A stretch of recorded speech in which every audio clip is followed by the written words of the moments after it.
Hello students, welcome to our new channel steno वाले sir. मैं आपको डिक्टेशन प्रोवाइड करने जा रहा हूँ। Be ready for it. Start. Sir, we are deeply committed to changing the condition of living of millions of our people, the vast majority of whom live in great poverty. When we talk of the most urgent problems in the country, which are the removal of poverty and the lessening of disparities, our slogans have been made the matter of jokes and of ridicule.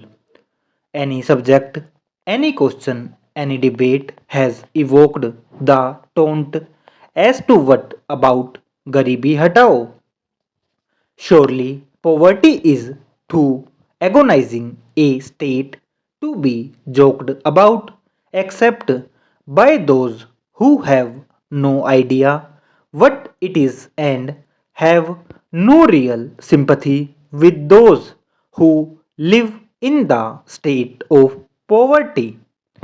If you want to look at the question seriously and sincerely, we know that the poverty of ages cannot be wiped out in a few weeks, a few months, or even a few years.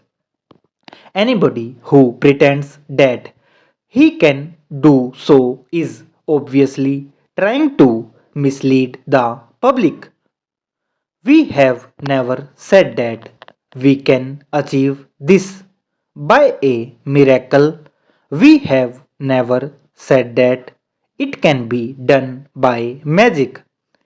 We have always said that certain steps have to be taken, deliberate, determined steps, and by those steps we can remove, we will remove the poverty of this country. But this also requires a change in social outlook. There is talk of compensation. Even today, we have heard some of it. Everyone knows that this is a subject about which I feel very strongly, and I would like to put my views about the House as I have put them on previous occasions. When we talk of compensation, it is compensation for land, compensation for a palace or a big house. I should like to ask honorable members, what about compensation for injustice? What about compensation for forced labor? For the eviction of landless people, for land unfairly grabbed? What happens when a mill is closed, its machinery run down, its reserves eaten away, even provident fund diverted to private purposes? A small man's business is closed and a partner driven to the street and other such things of the capitalist system. I remember there is a small group of people in Bihar. They were among the first who came forward in the freedom struggle. Their lands were taken away by the Britishers, and up till now we have not given them that land. We believe that the necessary social, political, and economic processes which are involved in changing poverty must be carried out within a democratic framework.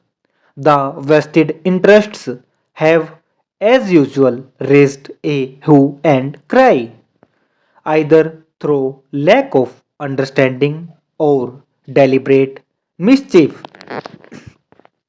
As I said, they have misinterpreted many of the words which we use. I talked earlier of commitment.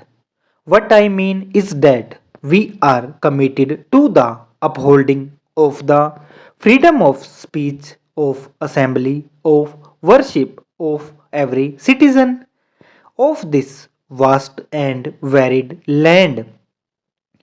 Our commitment to secular democracy is non negotiable. There is nothing negative in our approach. I am not against a class or a section of society. I am for the Indian people. I know that they cannot be strong while poverty is deep and widespread. I know that they cannot be united while there are disparities and while all sections, including the minorities, do not have a full sense of security and a full sense of participation in the development of the country. Democracy is not worth much if it does not involve all the people. I can assure this House and the country that our commitment to upholding in every possible way the fundamental rights of our citizens remain absolute.